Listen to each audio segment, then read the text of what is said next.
اعوذ باللہ من الشیطان الرجیم بسم اللہ الرحمن الرحیم. عزیز طلباء و طالبات، السلام علیکم ورحمۃ اللہ وبرکاتہ. میں پیر حفیظ اللہ ماسٹر گورنمنٹ ہائی اسکول جگر پورہ سے تعلق رکھتا ہوں. پیارے بچوں، 7ویں جماعت کا درس جو کل سے ہم نے شروع کیا ہے، ایک نظم ہے. نظم کی ایک قسم نعت، جس کے 3 اشعار ہم نے کل پڑھے تھے. کل بھی میں نے آپ کو ابتداءً میں بتایا تھا کہ نعت اس نظم کو کہتے ہیں جس میں پیارے نبی صلی اللہ علیہ وسلم کی تعریفیں کی جائیں. تو بچوں، 3 اشعار کی کل ہم نے تشریح کی تھی، اس کے معنی سمجھے تھے، اور میں نے اونچی آواز میں وہ 3 اشعار آپ کے سامنے پڑھے، یعنی کہ میں نے بلند خوانی کی. تو آج ہم آگے بڑھ رہے ہیں، تو آپ غور سے سن لیجئے. سلام اس پر کہ دشمن کو حیات جاویداں دے دی. سلام اس پر ابو سفیان کو بھی جس نے امان دے دی. سلام اس پر کہ جس کے گھر میں چاندی تھی نہ سونا تھا. سلام اس پر کہ ٹوٹا بوریا جس کا بچھونا تھا. سلام اس پر کہ جو ٹوٹے ہوئے حجرے میں رہتا تھا. سلام اس پر کہ جو ہر وقت سچی بات کہتا تھا. سلام اس پر کہ جس کی سادگی در سے بصیرت ہے. سلام اس پر کہ جس کی ذات فخر آدمیت ہے. تو بچوں، 4 اشعار میں نے آپ کے سامنے اس وقت اونچی آواز میں پڑھے، ان کی بلند خوانی میں نے کی. اب ان 4 اشعار میں ہم پہلے یہ دیکھتے ہیں کہ کچھ نئے الفاظ آئے ہیں جن کے معنی آپ سے شیئر کرتے ہیں، بتاتے ہیں آپ کو ان الفاظ کے معنی. تو بچوں، سلام درود کو بھی کہتے ہیں. حیات جاویداں لفظ ہے. حیات جاویداں ہو گیا ہمیشہ کی زندگی، ہمیشہ رہنے والی زندگی. اس طرح سے اما کے کیا معنی ہے؟ اما کے معنی ہے بچانا، پناہ دینا. اسی طرح سے ایک لفظ ہے بوریا، ٹوٹا بوریا. یہ بوریا جو ہے، یہ ٹوٹی ہوئی بوری ہے، چٹائی. اس کے معنی ہے بچھونا. بچھونا کے معنی ہے جو فرش پر ہم بچھاتے ہیں. اس طرح سے حجرہ لفظ ہے. حجرہ کے معنی ہے گھر، چھوٹا سا گھر، جس کو ہم آج کل انگریزی میں سلمز کہتے ہیں. اس طرح سے ایک اور لفظ ہے درس بصیرت. درس بصیرت ہو گیا دانائی کا سبق، عقل مندی کا سبق، وفاداری کا سبق. اس طرح سے فخر آدمیت ایک لفظ ہے. فخر آدمیت، فخر کہتے ہیں شان کو، عزت کو.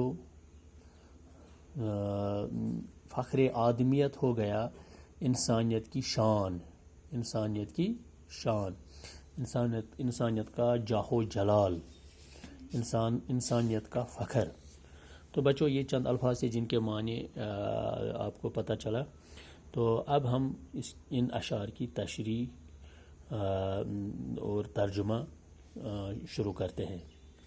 سلام اس پر کہ دشمن کو حیات جاویداں دے دی. آپ صلی اللہ علیہ وسلم پر درود اور سلام ہو، کیونکہ آپ نے ہی اپنے دشمنوں کو نئی زندگی، سدا بہار زندگی، ہمیشہ کی زندگی آپ نے انہیں دے دی.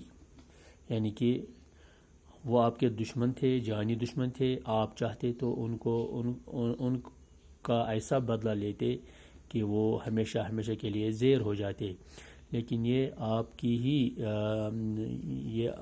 ہی انسانیت تھی، آپ کی ہی سادگی ہی تھی، آپ کا ہی خلق عظیم تھا کہ آپ نے دشمنوں کو بھی، جو آپ کے جانی دشمن تھے، جو آپ کے مالی دشمن تھے، جو اسلام کے دشمن تھے، تو ان کو بھی ان سبوں کو آپ کے ہاں بیعت میں پناہ مل گئی۔ سلام اس پر ابو سفیان کو بھی جس نے امان دے دی۔ ابو سفیان اسلام کا بہت خطرناک دشمن تھا، جس نے کوئی کسر باقی نہیں رکھی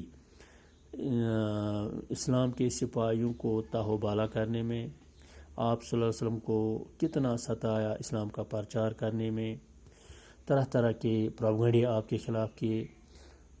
بالآخر اس نے بھی ایمان لایا، اور آپ صلی اللہ علیہ وسلم نے ابو سفیان جیسے بڑے ظالم کو، اسلام دشمن کو بخش دیا، اس کو پناہ دے دی۔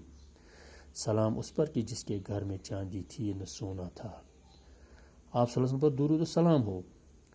ہر یہ انسان کی فطرت ہے، ہر کوئی چاہتا ہے کہ میرے گھر میں سونا ہو، چاندی ہو، بنگلہ ہو، دھن دولت ہو، گاڑیاں ہوں، تب بھی اور آج بھی یہ انسان کی فطرت میں رہا ہے۔ لیکن آپ صلی اللہ علیہ وسلم پر درود اور سلام ہو۔ آپ کے گھر میں اگر آپ چاہتے تو سب سے زیادہ جمع کر لیتے، لیکن آپ کے دائیں ہاتھ میں جب کوئی چیز آتی تھی تو بائیں ہاتھ سے آپ اس کو رفاع عام کے لیے خرچ کرتے تھے۔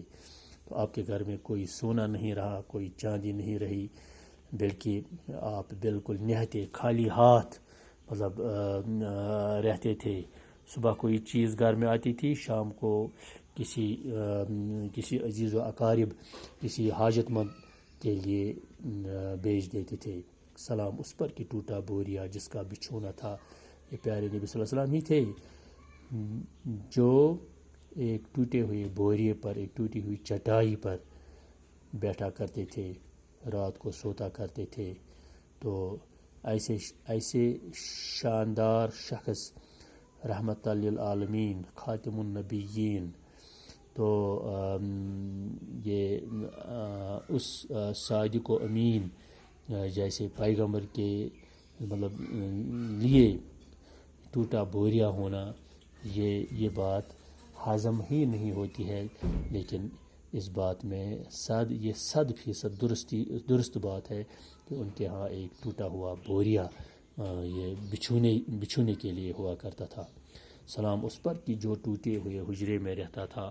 اب پیارے نبی صلی اللہ علیہ وسلم کا گھر دیکھ لیجئے، ایسا گھر تھا جو ایک چھوٹا سا کمرہ تھا اور وہ بھی ٹوٹا ہوا تھا، یعنی کہ یہ فکر نہیں تھی کہ مجھے بنگلہ ہونا چاہیے، محل خانہ ہونا چاہیے۔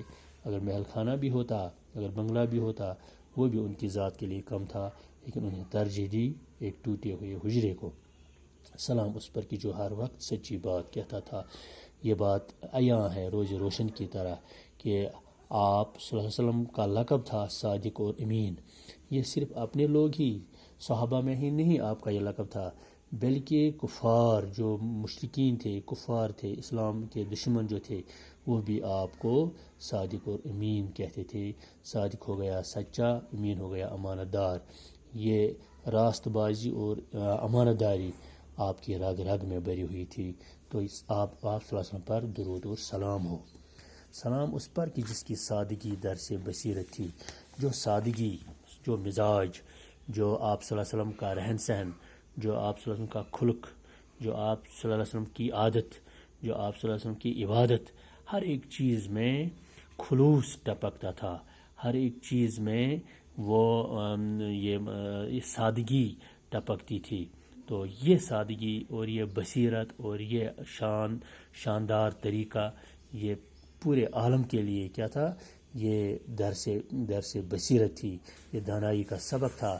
آج بھی اگر یہ ہم بات کرتے ہیں، پورے ورلڈ میں جب ڈسکشن ہوتی ہے، سیمینارز ہوتے ہیں، یہ تجزیے ہوتے ہیں، تو ہر کوئی یہ بات زبان پر لاتا ہے کہ اگر یہ سادگی اور بصیرت کا سبق اگر کسی میں ہے، کسی شخص میں ہے، کسی پیغمبر میں ہے، وہ پیارے نبی صلی اللہ علیہ وسلم پر ہے۔ اور اگر سب سے سادہ طبیعت کا کوئی مذہب ہے تو وہ اسلام ہے. گویا کہ سارے عالم کے لیے آپ صلی اللہ علیہ وسلم کی تعلیمات درس بصیرت ہے. سلام اس پر کہ جس کی ذات فخر آدمیت ہے. تو آپ نے آدم کو فخر بخشا، آدم کو سکون بخشا، اسلام کو اسلام کی آبیاری کی، اور اسلام کے پیروکار جو تھے، اسلام پر چلنے والے لوگ جو تھے، ان میں فخر بڑھ گیا.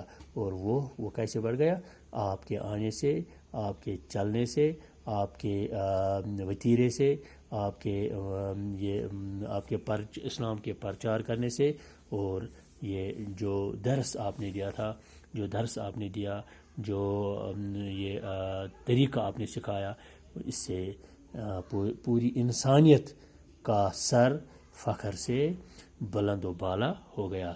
تو بچوں، مجھے امید ہے کہ یہ الفاظ جو یہ اشعار آپ کے ذہن میں آئے ہوں گے، آپ نے سمجھ لیے ہوں گے. کل انشاءاللہ آگے بڑھیں گے، اور اختتامی جو 4 اشعار ہیں اس نعت کے، وہ انشاءاللہ ہم کل پڑھیں گے. وما علینا الا البلاغ المبین.